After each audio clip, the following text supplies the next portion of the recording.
మా అంకులు విజయవాడలో ఉంటారు. అండ్ ఇక్కడ కొంతమంది అంకులు నాన్నగారు బాగా క్లోజు. మనోజ్, నువ్వు ఎన్నో సంవత్సరాలు ఇంటి బయటగా ఉన్నావు, నీ సొంతంగా ఉన్నావు. మీ నాన్నగారు అమ్మగారు ఒకరే ఉన్నారు.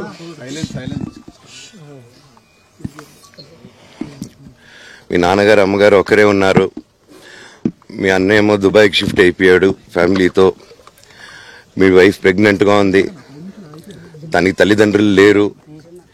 తనకి ఇప్పుడు మీ అమ్మ అవసరం ఉంది, పెద్దోళ్ళు అవసరం ఉంది. నువ్వు అక్కడ ఎలా చూసుకుంటావు అంటే, నాకు ఆ రోజు మా భార్య కూడా ఒకసారి వాళ్ళు అన్నీ చెప్తున్నారు కదా, ఎందుకండి ఒకసారి వినండి అంటే, సరేమ్మా నీకోసం వస్తాను అని చెప్పి మళ్ళీ తిరిగి రావడం జరిగింది.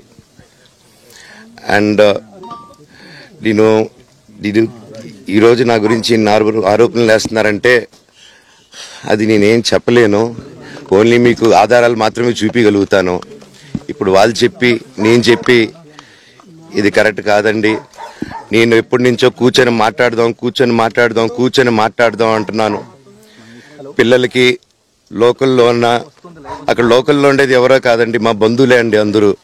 ఆ చుట్టుపక్కల గ్రామాలందరూ మా నానమ్మోళ్ళ ఊరు, మా అమ్మమ్మోళ్ళ ఊరు, అందరూ మా వాళ్ళండి. వాళ్ళ పిల్లలు, మనవాళ్ళు, వాళ్ళ బంధువులు. సో వాళ్ళకి అన్యాయం, వాళ్ళు అర్జీలు పెట్టుకున్నారు, వాళ్ళు లెటర్లు పంపించారు, వాళ్ళన్నీ చేశారు. నేను వాళ్ళకి సపోర్ట్గా మద్దతుగా నిలబడి ఏమైంది నేను అడిగేసరికి వినయ్ అతనికి ఫోన్ చేశాను, మెసేజ్లు పెట్టాను.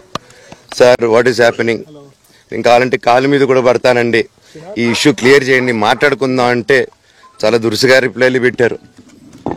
నేను ప్రతిదీ ఈరోజు సాయంత్రం 5:30కి ప్రెస్ మీట్ పెట్టి ఇన్నాళ్ళు ఆగానండి, ఇంకా ఆగలేను.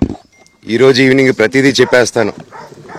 ఆ రోజు నేను పోలీసు సపోర్ట్ అడిగినప్పుడు స్టేషన్కి 100కి ఎందుకు ఫోన్ చేశాను, ఆ 100 దగ్గర నుంచి నేను పర్మిషన్ ఇస్తున్నాను, నాకు ప్రాబ్లం లేదు. Please subscribe .news.